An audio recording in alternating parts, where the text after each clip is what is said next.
We're already back. It's our normal recording time for post-game Niner stuff, but we're not talking about the Niners because they didn't play this wild card weekend in the first round of the NFL playoffs. Rod, what is going on? Man, nothing much. A lot of football this weekend. But yeah, it's been weird. It's been a while since we haven't been involved, but I can come up with some Niner stuff as we move on. Yeah, Like, there's a lot of stuff happened. Like they had the post I guess the season-ending press conference with Shanahan and Lynch, and so there's news out of that.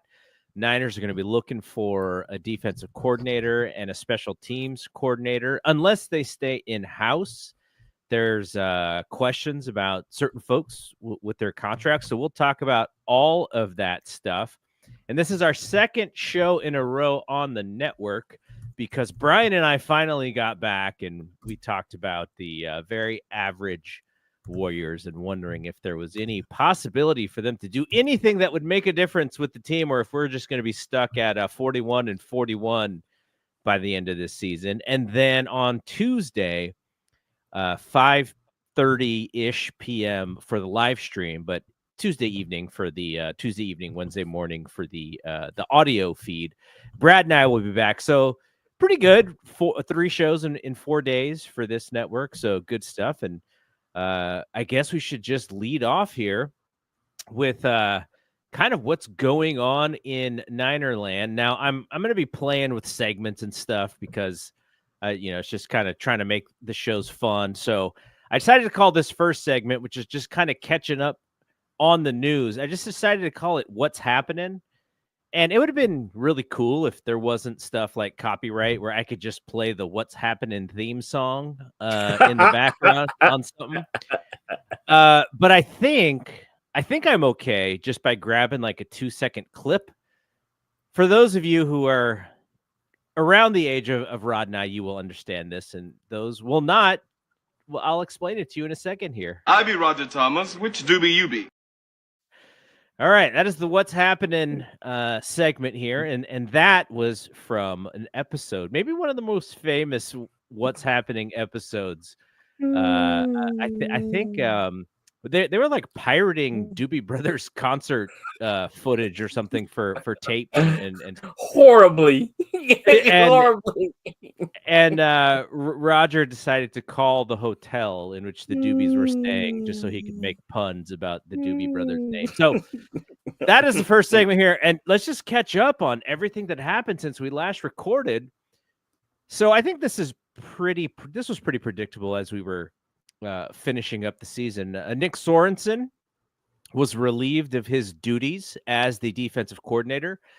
And I think partially it is because of who's out there, essentially, who could possibly be hired as the incoming defensive coordinator. Now, Shanahan specifically said he likes the flexibility. He obviously, the system, that wide 9 system, but also he likes more flexibility with more veteran coordinators when it comes to having to change up the defense a little bit. And obviously Nick Sorensen, a rookie DC. And who is out there? Well, one is Robert Saleh, former defensive coordinator for the Niners, who has been the New York Jets coach. What do you think about the Saleh thing? And is it possible? And this is I'll give you my biggest worry here about this right out of the gate. I worry that they're just waiting and then somebody's going to hire him to be a head coach. And that may not happen, actually. But just the fact that they may be putting all of their eggs in this one Robert Saleh basket and then may not get him. And they may have to key on other folks. What are your thoughts on bringing Saleh back to the table? Well, I think it would be great if they could get him. I've got several questions. One, as I look at the landscape of NFL jobs, there are 5 of them. And I don't see 5 candidates better than him for coaches. If you want to say Ben Johnson, okay, I'll give you that. If you want to say Aaron Glenn, but then it like really slides into Coach Prime, Crazy Town, and then, okay, if we disregard that, if that is, I mean, I don't know that that's really a thing with the Raiders, but nothing will surprise me at this point with that outfit. But then you quickly descend into guys like who are coordinators like Joe Brady and Mike Kafka and Bobby Slowick and Kellen Moore. I don't think any of those guys and then the best one to me is Brian Flores, who, if as people don't remember, some people clearly don't remember, he's still in litigation over suing his the last his last head coaching job. So I was telling somebody today, I believe that he is a head coach candidate when he is on the podium at his introductory press conference. I just don't see that.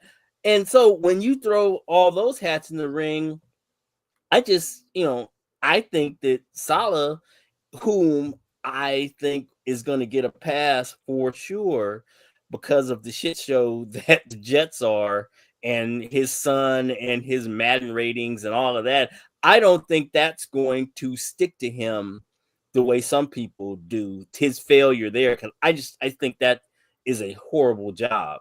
Yeah. So I think that he will be as viable candidate as viable a candidate as there is left on the market.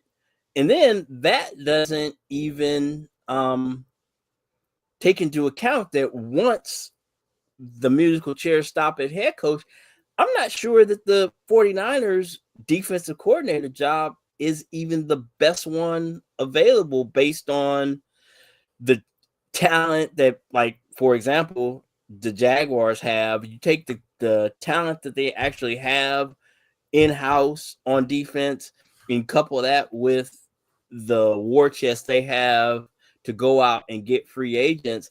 I don't know that if you look at the defensive roster as it sits right now for the 49ers, coupled with the performance that they made, I just don't see okay, we could say injuries. Okay, that's fine. Let's do that. Who was injured, who is not an unrestricted free agent, is going to come in and make this team better? I just don't see that. The two obvious names are Mooney, who I think is gone, because I think his market will be way above what the 49ers are willing to pay. And then everything I'm seeing says that Dre Greenlaw, even coming off an injury, that the market is going to be extremely robust for him. And Kyle even said it in the postseason presser that they would love to have him back, but it remains to be seen if they will be even competitive with his market on the free agent on the free market. So that's going to be interesting. Obviously, from what we saw from him when he was back and playing, he makes a huge difference to what this defense is. But I don't know that they're going to be able to afford him because, just obviously he took the security the first time and probably cost him. He probably could have got a bigger deal somewhere else, but decided to take the security here because they were offering, a fair deal. I just don't think coming off an Achilles, he's going to give them a discount. That I think he will take the most guaranteed money he can get. And that just makes sense. If he's coming off an injury, that's the security you want. You're going to take as much guaranteed money as you can get because you just don't know. And that makes sense to me. So if it's close, if the deals are comparable, then yes, he'd probably come back here. But if he can make millions more somewhere else, it just makes sense to me that that's the way he would go. So that's going to be interesting to see. So again, I'd like to hear your thoughts on how good a job you think this really is. Again, and throw into the fact that we're talking about 3 years, 3 different coordinators. Yeah. From a stability standpoint, this isn't what you would, ideally be looking for. And maybe that's different if you bring Saleh in, maybe he is somebody that they would keep around long term. But I think that Jeff Ulbrich is probably a better fit right now than Saleh is for lots of reasons. My other question about this is, if the idea for Saleh, and this is what all these guys should be looking forward to, which is, okay, you have your first NFL head coaching deal, doesn't work out. Whatever you do for defense coordinator position, you're doing it with the idea you want to set yourself up for the next head coaching job. And I think the best way to do that would be to get the Niners back, on top of the league. And if you can do that, that is probably your best case scenario to get in the eyes of these owners, because they're not, they're kind of, I'm not going to say all of them, but you can clearly see, these owners are just as starstruck as anybody when it comes to grabbing players. Like, I mean, the whole New York Jets and the Aaron Rodgers thing and how that worked out. I mean, it shows you that.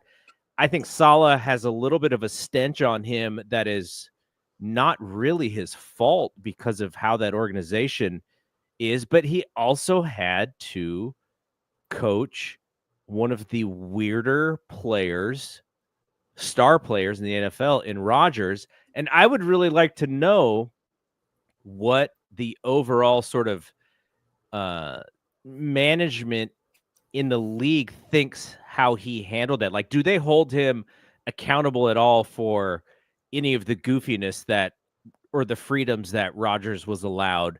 I don't know, but it just seems like if you are trying to sell tickets to your team, like let's say the Jaguars, like you brought up a good example, the Jaguars. One, does he want to play for, or does he want to coach a team for Trent Baalke? That is a question mark. I think Trent Baalke's name being mud is more, there's a spotlight on that maybe more than ever. And two, is that an organization that looks at Robert Saleh and goes, you know what? He was kind of screwed in that organization, and if you look under the nuts and bolts of it, he actually did a really good job.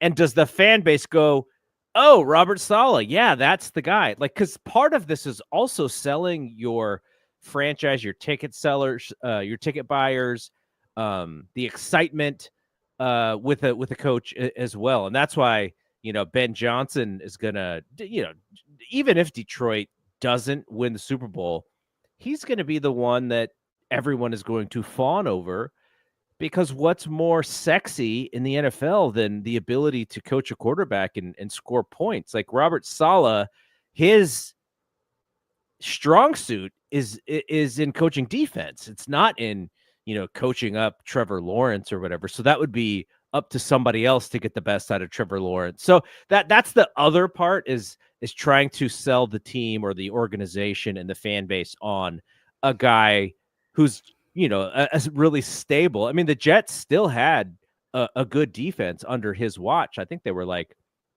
third and sixth until, and then they ended up 12th with a slew of injuries this year. So yeah, but when it came to like yards, given how many yards per game they gave up, they were right there every single year. So from a, like, if I thought the Jaguars were a very smart organization, I would go, you know what? Saleh would give them some stability. Like, he would suck it up and do the things that he needed to do to kind of get that team back in gear. But I just don't think that they're very smart. So they're going to look for the bright lights and who's the sexiest person out there, and they're gonna be the team that goes into the college ranks and tries to talk some of the the top college coaches into coming. Like, that's just what they do. So and that is so successful. I was doing the research on that. And Cliff Kingsbury is the most successful in the past 20 years, and that wasn't great. So I mean, good luck with that. I just think while I agree, the sexy thing to do is to try to bring in an offensive mind, but what the selling point for Saleh is he is going to bring in a Shanahan style offense, which I think would benefit Trevor Lawrence. And then I just think Ben Johnson, either he seems to, from all the reports say, he is enamored with Tom Brady and the pixie dust that he thinks he's going to sprinkle on that Raider situation. And that's fine. If you think they're going to come out of the draft with Shador or Cam Ward, and you can build around that, that's fine. And then, but to me, as dysfunctional as that organization is, if you're talking about quarterbacks, I still believe in Caleb. And if I could get my hands on him to me, that's the best for an offensive coach. That's the best situation in the league right now. If I'm Ben Johnson, that's the one. Now, again, I am leery. If you talk about the Jaguars organization, that Bears organization is horrible and, just bad. So there are not really any good jobs left, I don't think. But, you get to a point where his stock is probably never going to be higher. Mm-hmm. So, and again, I think that with Saleh too, if somebody offers him even that bad job in Jacksonville, I point to, it's been 12 years since Spags was fired by the Rams. Do you think that he thought that when that happened 12 years ago, that he wouldn't have had another opportunity by now? So again, I just think there's only 32 of them. And if you can get one of them, even if you got to hold your nose to take it, you take it. You don't take the situation, well, I'll just go here as a defensive coordinator and rehab my image, because you never know with the way the cycles work and young coordinators come about, you might not ever get another shot. So you can't just be cavalierly say, well, I'll just wait till next year.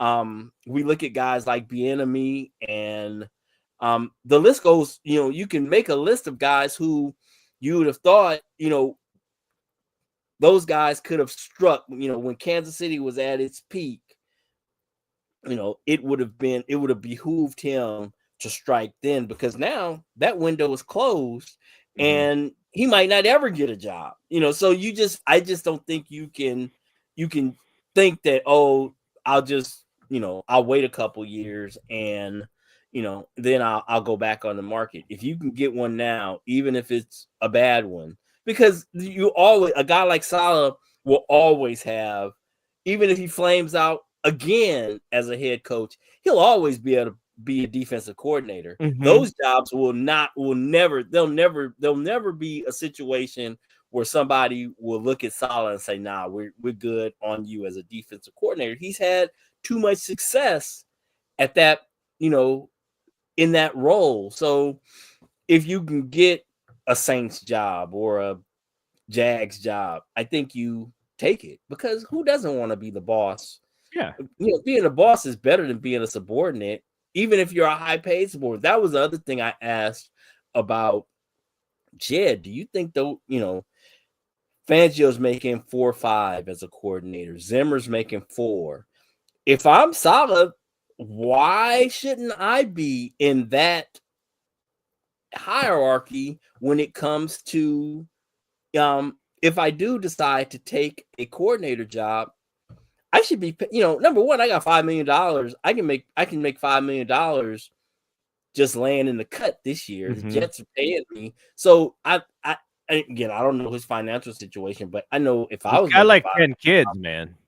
I don't know that I would necessarily, and maybe the fact he's got 10 kids, I'd rather be working than at home. So maybe that factors in. Maybe they can leverage that against him. Well, nah, that's good. You can just stay home, because obviously he took that that consultant job when he got fired with the Jets, rather than just going home and laying in the cut So maybe you are able to leverage that. But I would think that based on his performance here and his defenses with the Jets, that he could, negotiate to be in the top tier of salary. And I don't know that, with Kyle making, they say, upwards of 15 million a year. I don't know that Jed and Parag are in the market for a top of the food chain coordinator. I don't know, but I would think that they would want to do that. Like you say, you'd want an experienced guy to come in here, and you're not going to be able to lowball him like you would somebody like Sorensen. So yeah, it's going to be interesting to see what direction they go in terms of him or other candidates. According to Google, the Saleh family has 7 children, so it gave them a few too many. Zane, Adam, Sam, Michael, Jacob, Ella, and Mila. Shout out to the Saleh kids. Okay, so here's my other thought, which is you mentioned Ulbrich, which former 49er. I think he went to high school Live Oak. Live Oak. So he is probably at least on par with Saleh as far as somebody they want. They wanted him last year, but they couldn't actually even interview him. They were refused. I do wonder though if their fallback plan is simply like, well, we have Staley. If we can't get who we want, we always have Staley. And that's I think a lot of the fans would kind of the same thing that you just did. Shanahan said, yeah, he's around here. We'll talk to him. Tim Kawakami had a little snide comment about Staley, and he said he heard or he understood or something to that effect that Staley goes off the record with the reporters a lot, which to me, I'm not exactly sure what Tim means. He didn't explain, but it sounded like it meant, he didn't want to go on the record to say anything that could possibly maybe frustrate Shanahan. I was guessing, but he was fine going off the record with, stuff that reporters couldn't use. So, I don't know if that meant, gossip or whatever, but like, I just thought that was interesting. Like, yeah, he wouldn't go on the record with reporters. So, well, the thing that the Achilles that they said, leaving out of San Diego, which, you have to take all that stuff with a grain of salt when people don't go on the record, is that his problem is a people problem. And that could as well, that he's, going off the record, talking about players and whatnot. And it's just that he is a brilliant X and O guy, but he has a problem with the interpersonal stuff. And I don't think that I think that's, people seem to think that's part of the problem, is they want a guy who's rah-rah, and he doesn't seem to be that guy. I don't know. I'm not one who thinks that makes a whole hell of a lot of difference. Either you execute or you don't.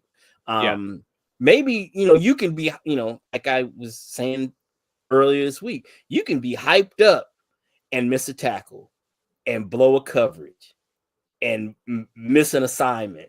So I don't know how much being hyped up, ultimately, I know defense is kind of an emotional job, but at the same time, if you're all hyped, but you're not executing, what the hell does that do? What does that mean?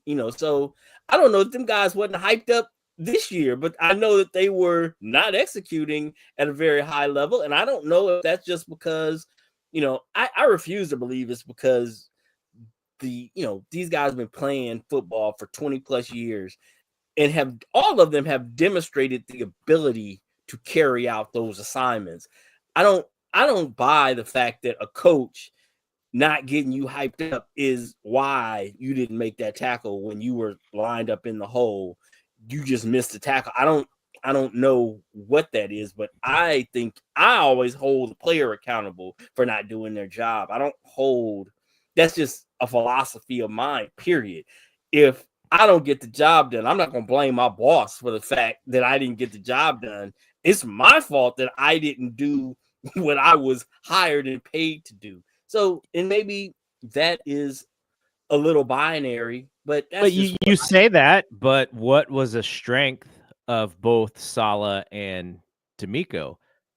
How fired up they would get for their guys on the sidelines, and you know, slapping five and really backing them up whenever they'd make big plays. Like that was a positive. That's what we were told was a positive, how demonstrative they were, positively with the players. Because Shanahan gets demonstrative mostly when he's pissed off at special teams. That's about right. it. But that was a positive now. And then Steve Wilkes, you didn't see much emotion from him. Nick Sorensen, you barely saw him on the sideline. But people shit on Steve Wilkes, but we were 6 minutes away from winning a championship with him as a defensive coordinator, and he called a brilliant game in the Super Bowl. So I don't know.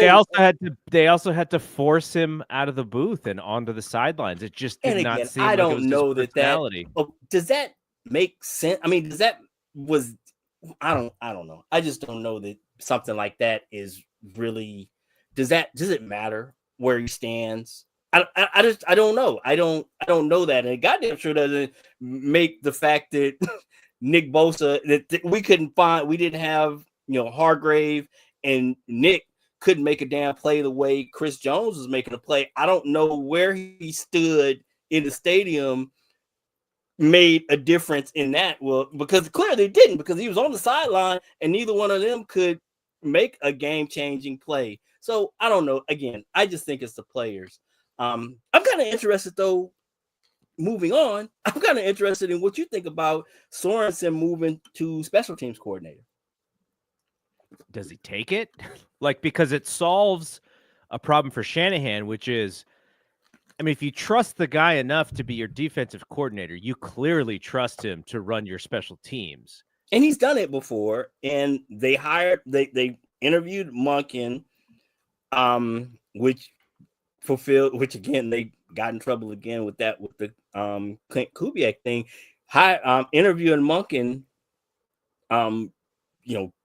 fulfills the Rooney Rule.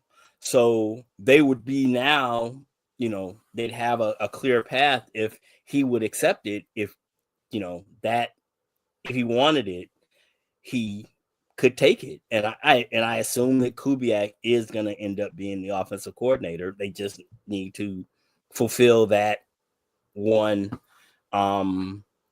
that requirement. But I don't see why that they would move off of that now, which just seems to me, like I've mentioned this week, that it's just, to me, it seems like a McDaniel type move where you bump him up so they can't lose him. Right. So now another team would have to come in and offer him, the assistant head coach and OC to be able to move him, to get him. If the 49ers don't give them permission, then they would need to promote him above just coordinator to get him out of here. And I don't know if teams would want to, do that. I don't know. So I think it seems like they're trying to address all of these openings in-house, which is not the worst thing. If he's comfortable with them,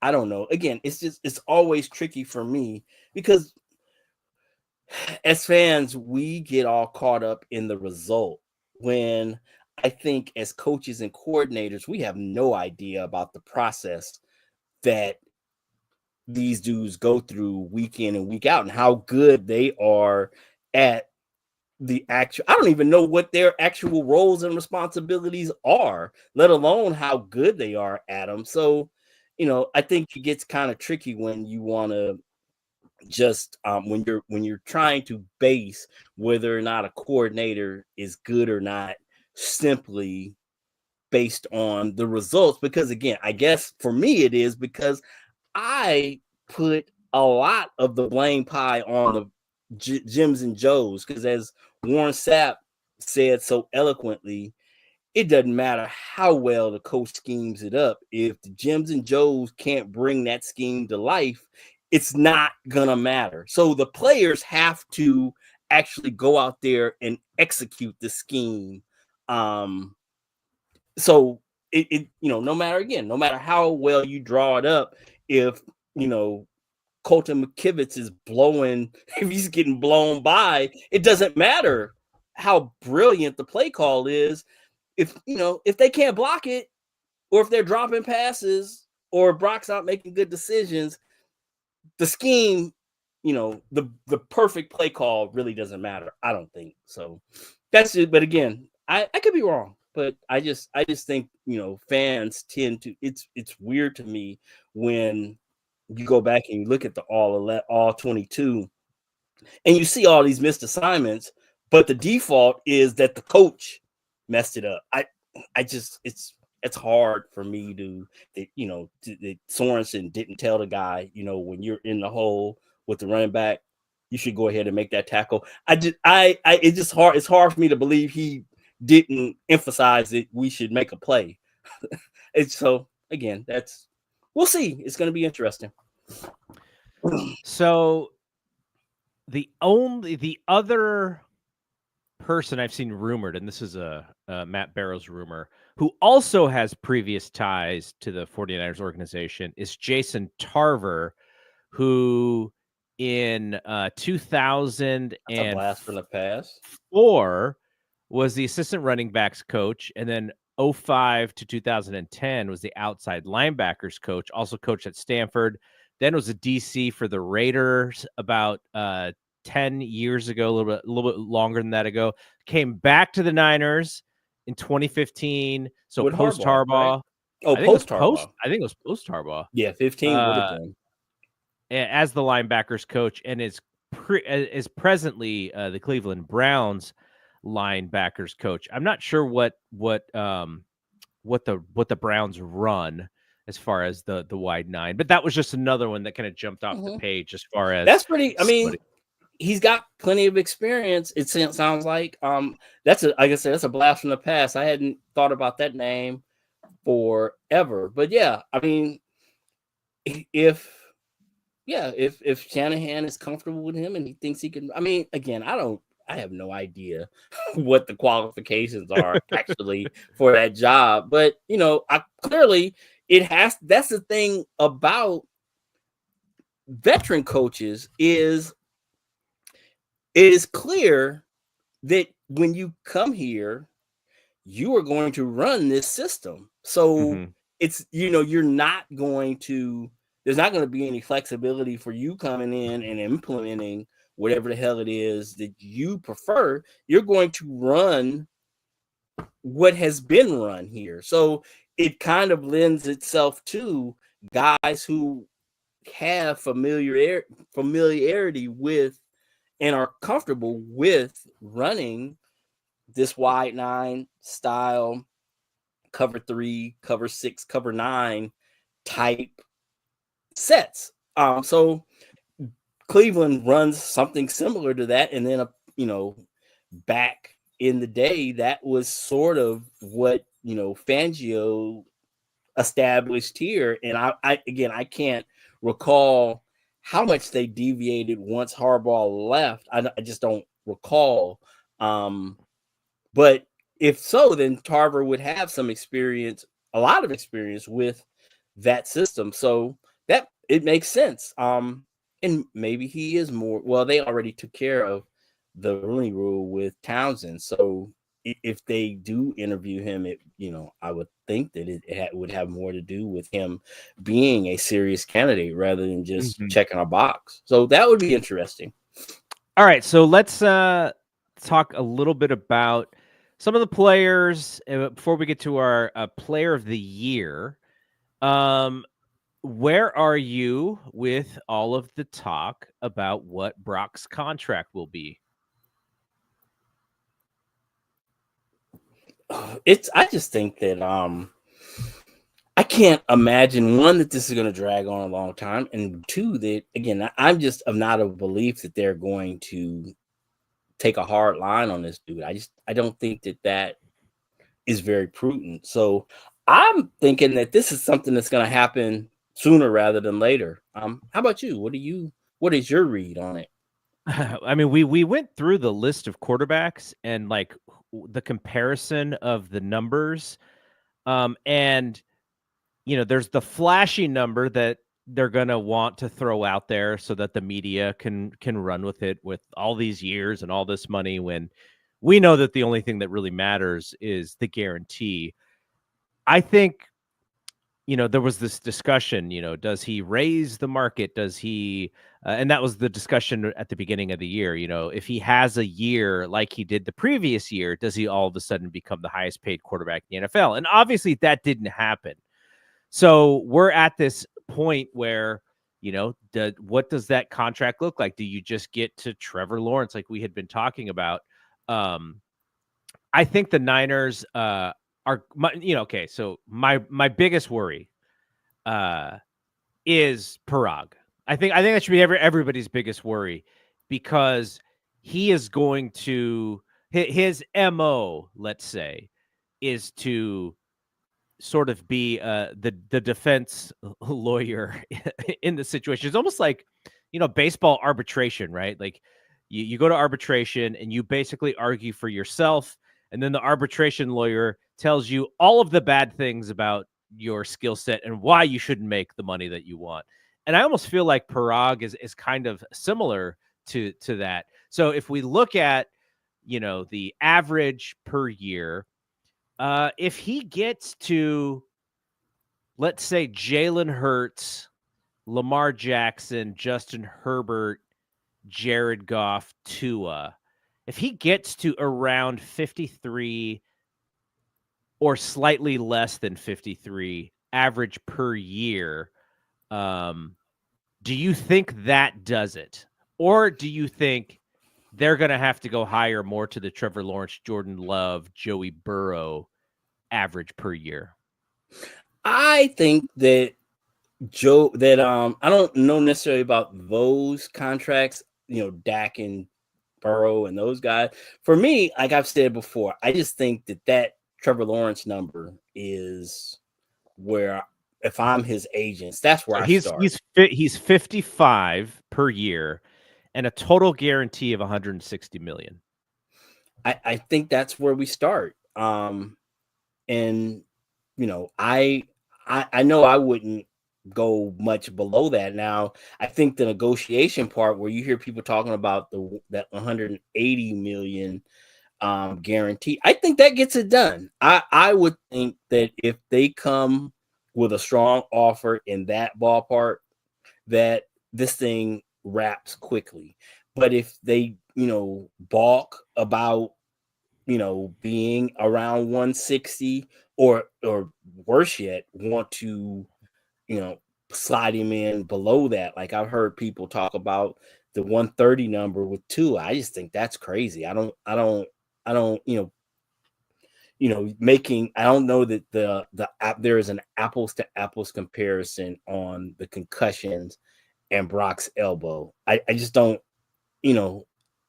could he have problems with that elbow going down in the future? Yes. But I think, if I'm his representative, that's why I'm trying to get that $180 million for him, to make sure that I have placed him in the best position moving forward. So I think that's where it is. I think the number is somewhere between that 160. I think that's the floor. And I think 180 gets, I think I saw both Kruger and Barrows talk about the 180 number. I think that gets it done. If they come strong with that number, I don't think that there's much, you get to talking about how it's structured, and like Lawrence's is structured crazy, where it's like his guarantees are tiered to where they're like 6 years out in terms of how they hit the cap, which, is smart because, it makes it more palatable for the team. And I would imagine that, Brock and his agents would be amicable to make it, as if they give them the number that they want. I would imagine they would, if I was in their position, and however you guys need to make it work, that's fine. As long as the number is there, you can stretch it out as far. You could give me a Otani deal if you give me the number that I'm looking for. I don't really care how we get there, as long as I get my money guaranteed. So that would be interesting. But again, I just hope they don't let this thing drag out into March and April. And God forbid that we get to training camp and we're still talking about Brock Purdy's contract. I'm hoping that we are able to have a quiet, normal offseason with not a bunch of consternation and controversy, especially after last year. I just think it would be great for it to be whatever normal is in an off season. I would hope that they strive to create that type of environment and get our free agents taken care of early, or let us know that they're moving on and moving into a different direction. And then, we get into the whatever they do in free agency and then the draft, that it's smooth and not just a bunch of, rancor and just discord. I would love an off season like that. And Brock is the guy to make that happen. So I'm using the over the cap total guarantee numbers. If you get over 160, you're in Jordan Love territory. 167 is Tua. Jared Goff is 170. Jalen Hurts 179. Lamar Jackson 185. So that's the neighborhood that we're talking about. Tua was that high. That's wild. Yeah, his fully I don't know the difference between the total guarantee and the fully guarantee. His fully guaranteed number is lower than all of the guys that I just mentioned, but his total guarantee is higher. The fully is money that he gets no matter what, and then total guarantees includes anything guaranteed.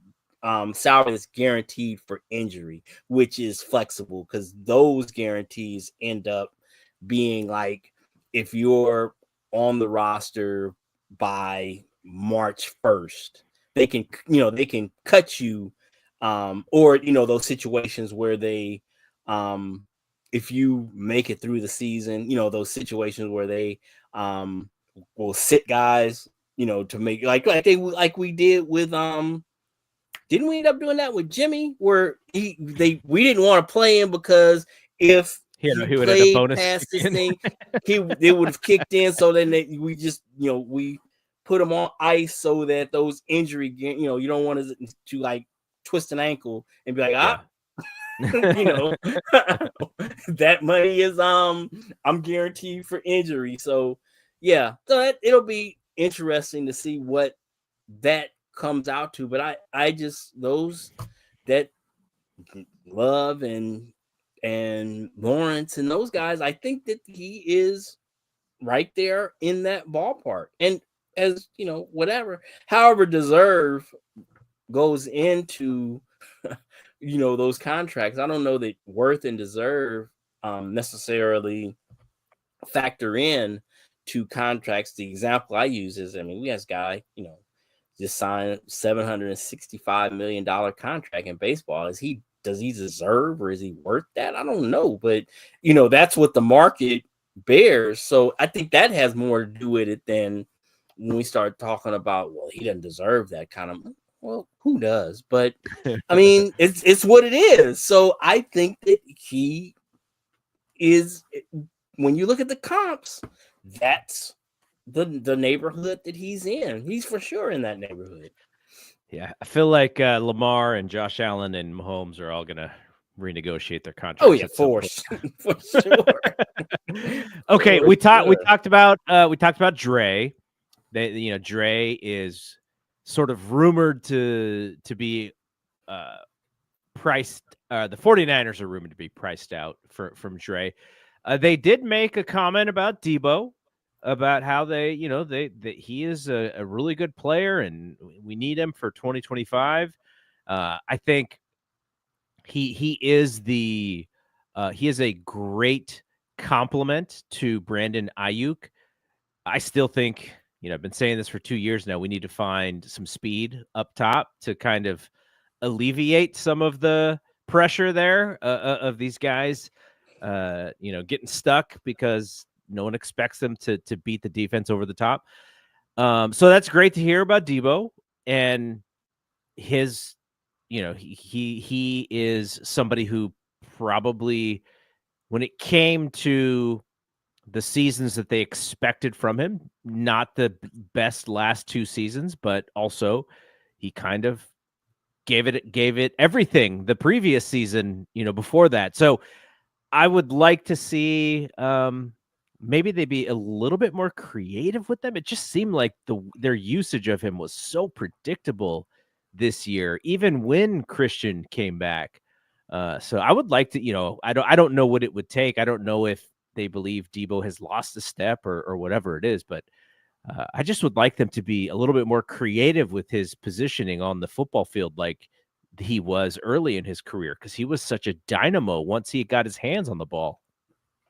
Yeah, I mean, and the last game that he played, he really, the second to the last game, he really showed up and showed out. So I mean, he can still do it. Now the question is, with you start to get to where at a point where can he do that every week, because of when does the mileage start to show up with him and the way he plays, and the he's just so forceful and aggressive, and he punishes defenders, but also he ends up being punished too with this his style of play. So I don't know that style of play ages very well. And then the fact of the matter is, it's still pretty cost prohibitive for moving off of him this year in terms of the dead cap hit, and it is a lot more palatable a year from now. So that I would imagine that plays a role in it in terms of bringing him back. It really is one of those situations where it's cheaper to keep him at this point. In the whole grand scheme of things, when you're already taking a dead cap hit with moving off of Hargrave, I don't know that you do that with both of them in this this upcoming season if you're striving to be competitive, because if you're like the Denver Broncos, as they turned out, and they made the playoffs this year, but they decided they were going to just take the hit with that huge. And then again, I know that they're, the Walton family and Jed and them, that we're talking two different stratospheres in terms of, they took the biggest dead cap hit in league history with that Russell Wilson contract. And I don't know that we're in the same position to be able to eat both of those contracts in the same year.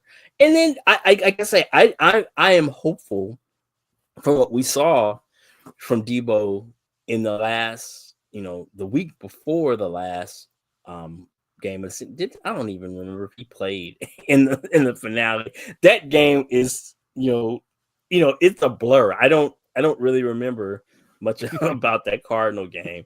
But I know in the game prior to that, he looked strong and was running hard and looked like Debo, for one of the first times, in a long time. So I'm hopeful that that is the case. And then, we get Christian back, and, I'm cautiously optimistic if we crush the draft and we crush free agency, that we can be right back in the mix. If not at the top of the league, we can damn sure win our division. And Yeah. once you get into the tournament, who knows? So I'm cautiously hopeful about us moving forward, and I just hope we crush this offseason. Hargrave, it looks like he's on his way out, though. I know they tried to save face publicly and say that they would love to bring him back, but essentially they cut him and they would have to renegotiate a brand new contract with him. There might be some personal emotions there that I would feel if that was the Right. But it's also the game, and Hargrave understands the game too. So I'm sure he will look for his best possible spot to play at. And then so those are kind of the players. Do you have any last thoughts on Hargrave before we get to our player of the year? Just very disappointing. And it seems that the consensus is that he got that big contract based on the studs that surrounded him in Philly, and good for him, he got his money, but he could not match that production where now he was counted upon to be one of those stud players that other players were able to eat off of. It's unfortunate that I was surprised that they took the shot, and then it's always frustrating when you take that shot. He wasn't even on any of our radars when they signed him. So it's very reminiscent of the D Ford signing, where Mm-hmm. we had these high expectations and he just didn't fulfill them. So yeah, it's unfortunate. All right, so this is the sound edit that we would play for the Coach Sing player of the game. We're just going to use it for the Coach Sing player of the year. I want winners. I want people that want to win. I was thinking about this, and you have full autonomy in making this selection as you have all year long. I thought from the get-go this was a two-player race. I have Fred and I have George, and I guess if you were to pick a third, it might have to be Bosa, just because he's still a force, but I wouldn't consider this to be one of his better years. The eye test tells me, and then I didn't even see him in the top 5 when it came to quarterback hurries or anything like that. So, but he would probably still be third. That just kind of tells you what a down year it was for most 49ers. He or Brock, like you can't take away Brock's consistency. But I'm assuming it's either Fred or George. Yep, you hit my my Olympic podium, because that would have been, Bosa would have been my bronze medalist. And then it comes down to Fred and George. Just based on the fact that Fred was still so productive when he played, a good portion of the season, all banged up. Most of the season. And then, it was verified with his first team All-Pro designation, which, I think it was well deserved. I was really bothered that Kittle fell behind Bowers, though. Yeah, I shiny new toy syndrome, man. That's the frustration. That was the that has been the discord this week. I don't have a huge problem with it when you factor in the fact that he was a rookie and he had, O'Connell and Minshew throwing the ball, but you have to also factor in that they didn't really have any. He didn't have any target share competition, and amassed 153 targets, which is insane. That's an insane usage. It's an insane usage rate. But and to his credit, it was the most prolific rookie tight end season in history. So again, while I'm disappointed for George, because as you get along, you see how important, particularly first team all pros, factor into your Hall of Fame candidacy. And you could make the case that George has 3 fewer than he should, which if he had 4 or 5 would solidify that candidacy even more so. But I just think that even if he doesn't go in the first round, he's the kind of guy, he's a tailor-made kind of guy that the Veterans Committee, guys who actually played with him will acknowledge as, one of the best, of his era. It sucks because as I get older, those type of accomplishments, they matter.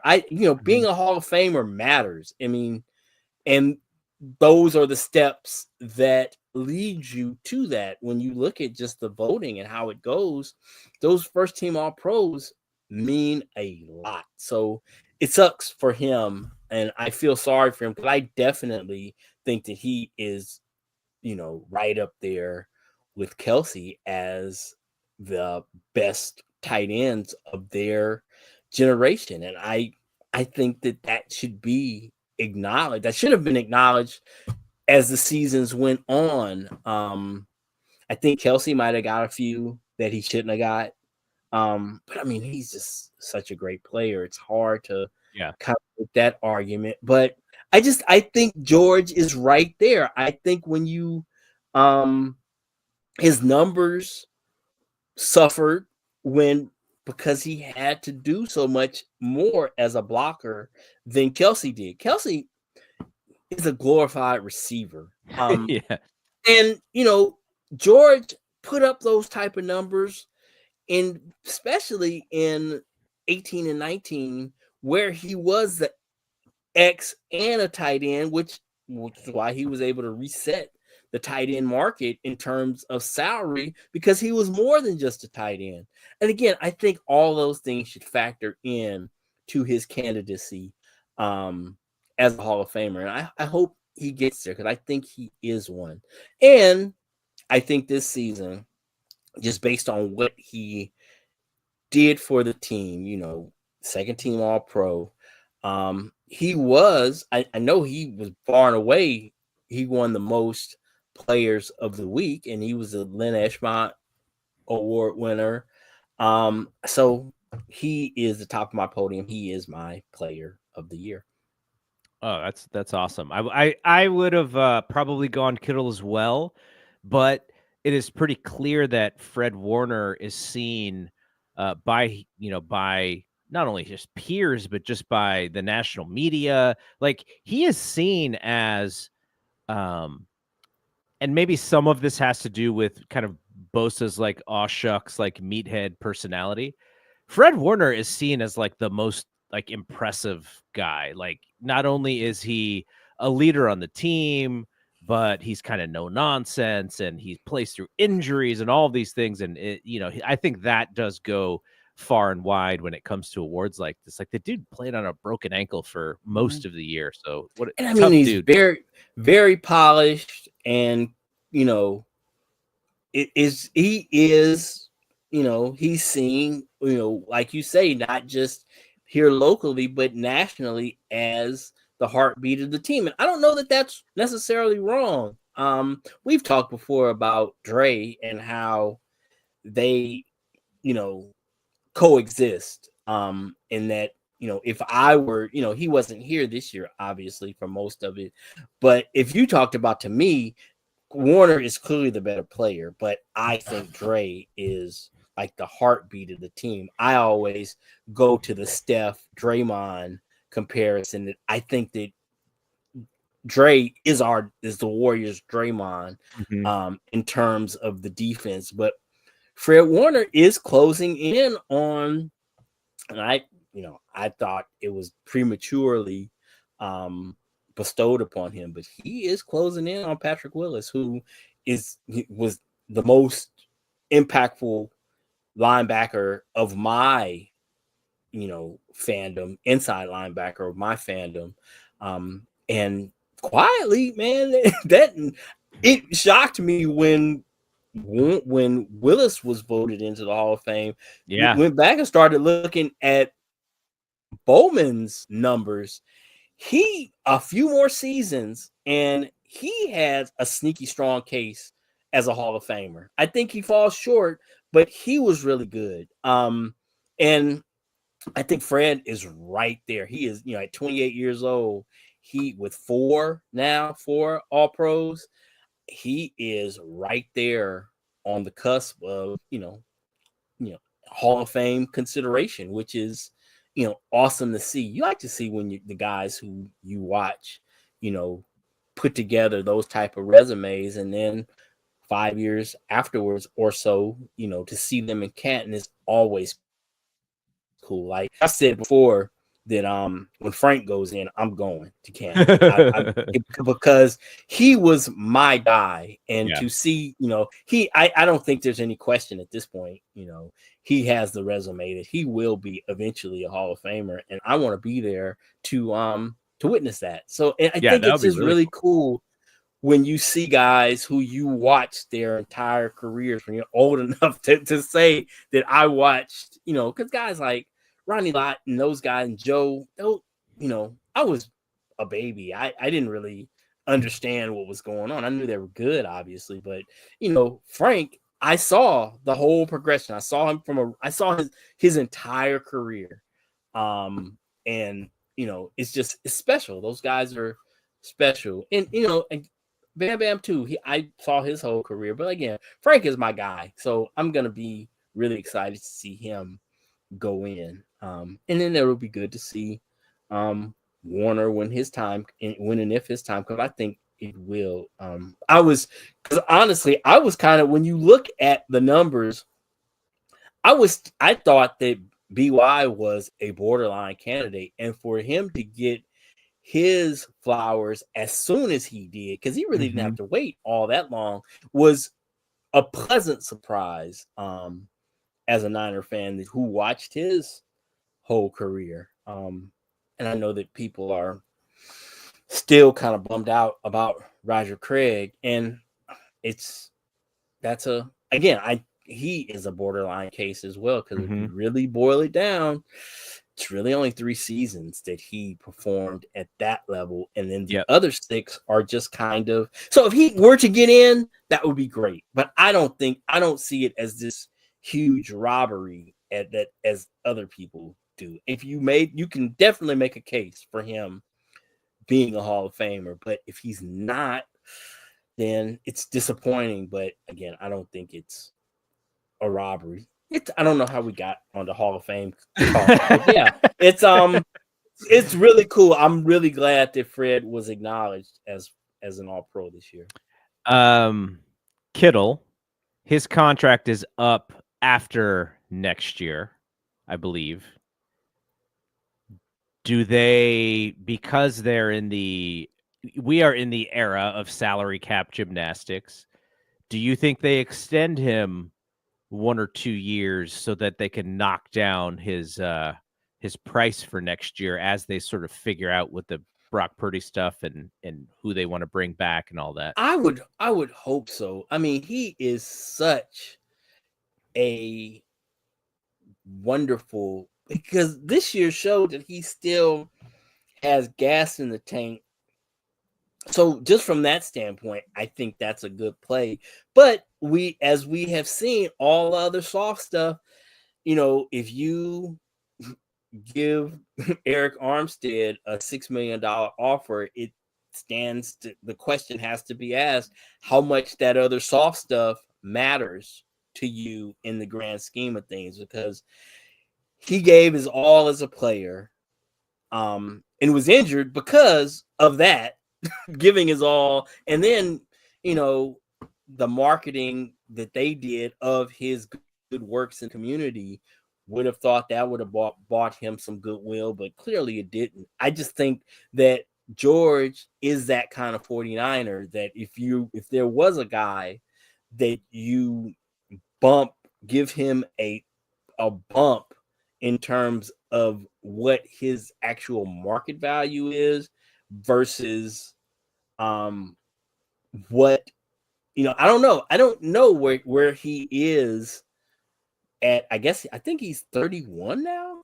32. Where he's gonna 32. So you bump him up years. Where is he going to be at 34? I don't know. Again, I was writing him off this year. I thought that we'd seen the best of George. Clearly, I was wrong, as I've said many times. So I don't know where.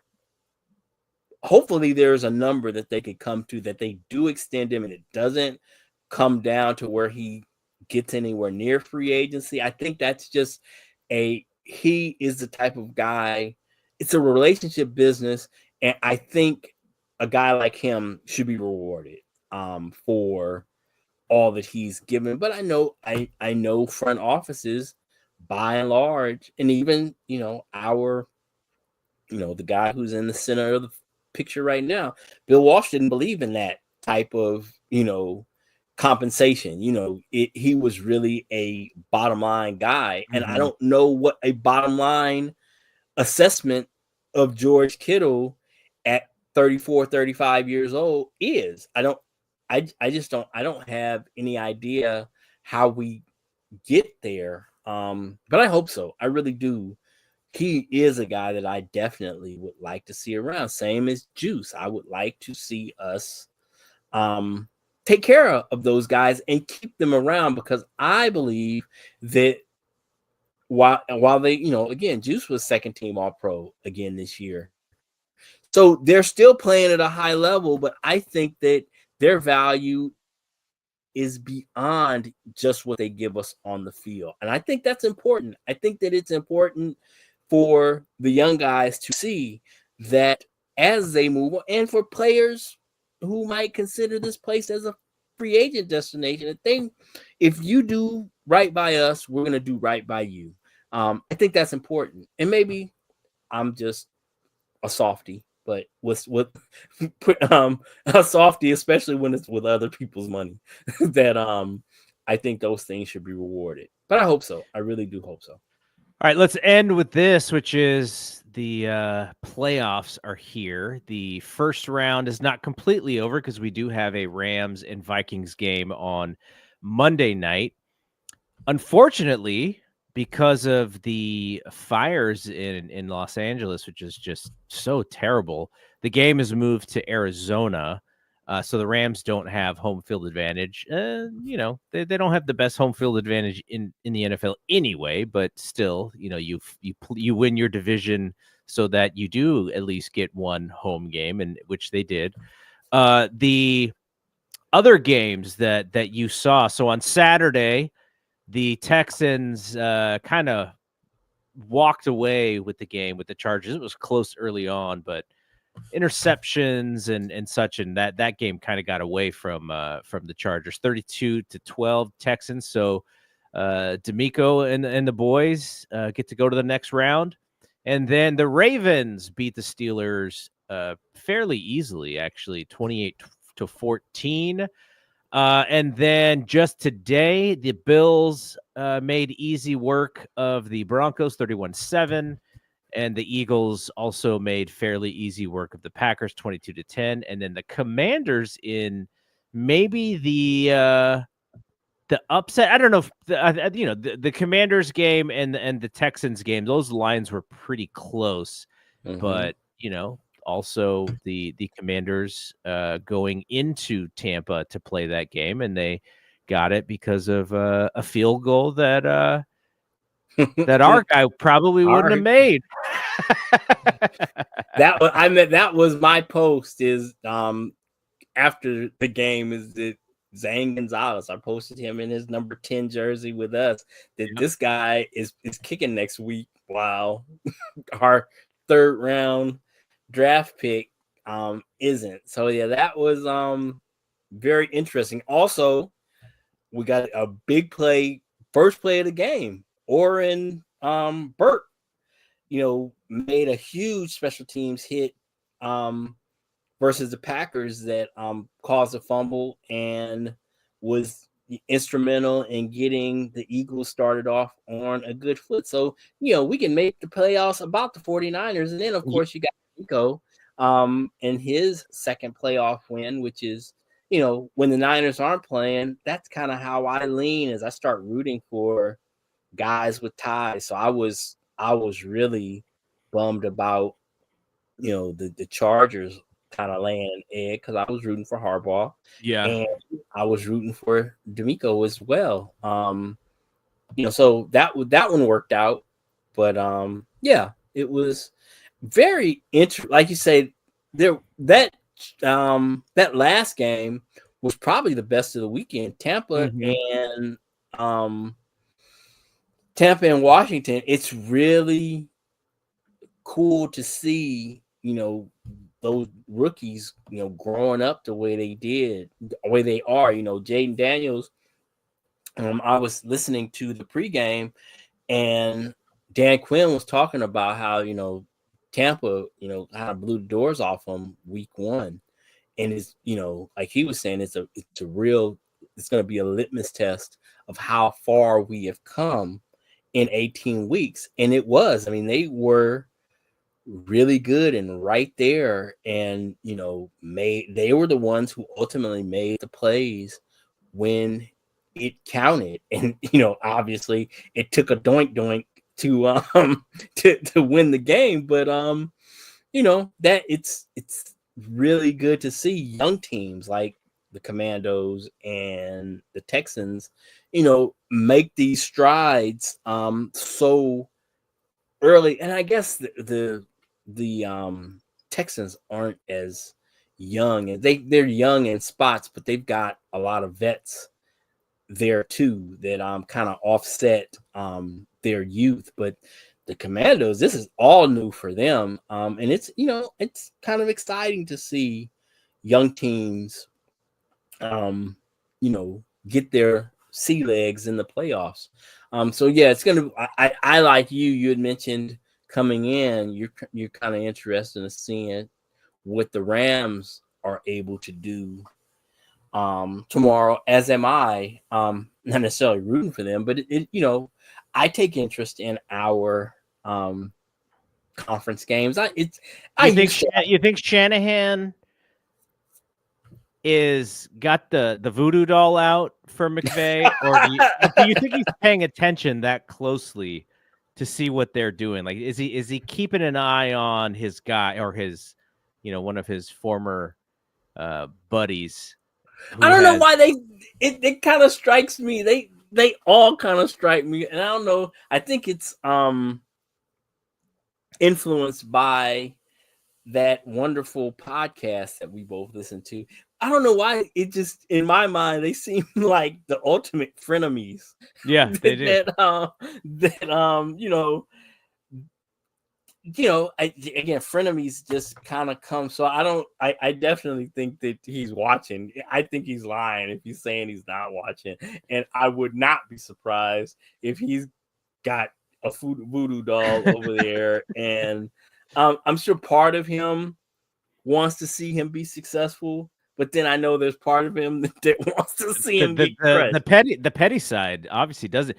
And it's a thing with Shanahan too, probably. Not that Shanahan probably cares too much about the national media's thought, but the talk is that, yeah, like, Shanahan, he was a sort of a Shanahan, not that he was always an understudy of Shanahan, but they're, kind of on the same squad for early in their career. But that McVay has surpassed Shanahan. Like, Shanahan was seen as the young genius, and then McVay kind of took that mantle from him. And it's all about, what have you done for me lately? McVay takes a very you could say that they were kind of an average team for most of the year in the Rams, and they fought over the top to win the division. The Niners could have done the same thing, and they just did not. And and so it's a what have you done for me lately league. So I could see why people would say, yeah, it's McVay. Plus, McVay's one up on him when it comes to he won a championship. And it's so weird that he owned McVay in the regular season, has owned McVay in the regular season up until that NFC champ. So it's like the one game that they lose is like the most important. Yeah, because I think we had beat them like 10 straight going into that NFC championship game that we ended up losing, that they ended up, because, and again, I don't know, we had a lot of injuries going on, but it really did seem to me that if the NFC team, whoever came out of that game, was going to win that Super Bowl, and obviously we lost it. So it like you say, that lends to the feeling, the Super Bowl, it carries such weight, and then it does seem like McVay is now the guy, and now you've got that interesting dynamic because kind of what Kyle is to him, he is to O'Connell, so that's an interesting dynamic. And I know we don't, this is 49 podcast, but I just think it's weird that people are talking, he's going into a lame duck season, and people are actually talking about he might be available for trade, O'Connell, which is bananas. It would just be crazy to think that a team would, because he just seems to be like such a great coach. The Vikings were, I bet them this offseason, their over under was 7.5, and they damn near doubled up on that. They hit the over by like week 8 or 9. It was crazy. They were so good. People were so yeah, right, Sam Darnold or a rookie, and it's crazy. I know Bolani Jones calls him Same Darnold, and last week didn't do anything to dissuade that argument. But the fact that they're here is, it's a credit to Darnold did play well, and O'Connell got him there, so it's going to be a very good game, which I had completely forgot about until you reminded me of it. I thought, 5 games this week, this weekend. I'm all footballed out, but nope, we got one more tomorrow, so that's very, very, it's good. I always like having a Monday game.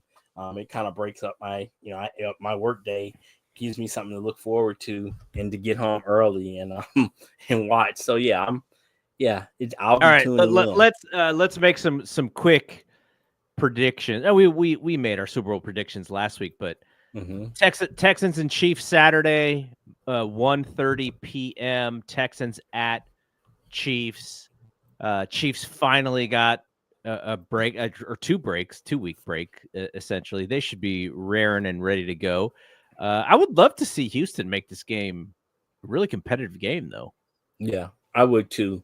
I don't know that they will, because they played this week. They played them well, didn't they? Play them. They played them pretty well during the regular season. They did, and today was not today. Whenever that game was, whenever they played, they all running together. But that was a revelation, because they kind of scuffled to the finish line this season. They got out to that early lead with their division, and then they really did not play great heading into the playoffs. So it was no, that was yesterday, because it was disappointing to see Harbaugh and their offense and defense just kind of fall apart in spots. So it's going to be interesting to see. I would imagine that Kansas City is going to be a prohibitive favorite, but like you said, at this point of the season, that's all I'm rooting for is close games. And that was really not the case. Like you say, most of the games, the teams this weekend, they were kind of over early. So it would be nice. I think that Baltimore Buffalo game is that's the matchup of the year right there. Yeah, I think both of them have something to prove, and then again, whatever happens, they'll have something to prove again the next week, because if it goes the way I think it's going to go, where it's Kansas City, both of them have Kansas City demons that they need to excise. So but I'm hoping that their game is good, and then I guess the NFC games are still up in the air based on what happens Commanders tomorrow. and Lions on Saturday. Oh, But so yeah. that is settled. Okay, Mhm. but so I guess the Eagles game it's just basically where they're going to be playing. Right. Because if Right. it's Who they're going to Minnesota, be playing. Yeah, if Minnesota is to so if it doesn't matter if the Rams or Minnesota win, they still go to Philly no matter what, right? oh, okay. I I think so. wasn't sure of that. Yeah. Yeah, because So they're the yeah, number 2 seed. Philly's the number that's 2 right. seed. That's right. You're right. You're right. Yeah, You're Rams are 100% 3 right. So yeah, it's who's going to Philly. That's who's right. going to Philly. So yeah, I think the Commanders and their young, exciting quarterback. I think a lot of people are excited to see his trajectory, and they if they go and give Detroit a scare, that would be a really good moment for him. I do expect Detroit to win this game, and probably by a decent amount, just based on how they played in the regular season and how they played the playoffs last year until they got to the Niners. And then when it comes to the Eagles, I think both teams are going to play the Eagles pretty tight. I think that will be a closer game than most. So yeah, should be a good weekend, and I will I will pay a lot more attention. I just needed the week off from Oh football. yeah, But absolutely. next week is when I'm going to be picking it back up. I just kind of want to see, okay, what did the Niners, what is ahead of them? Like, who are the teams that they have to compete with? Like, what are these teams doing that the Niners aren't doing? That's kind of how I watch playoff football. So, Yeah. How far away are we? right. Okay. That is it from here. So, for Rod, I am Double G. We will see you when we see you. Peace out.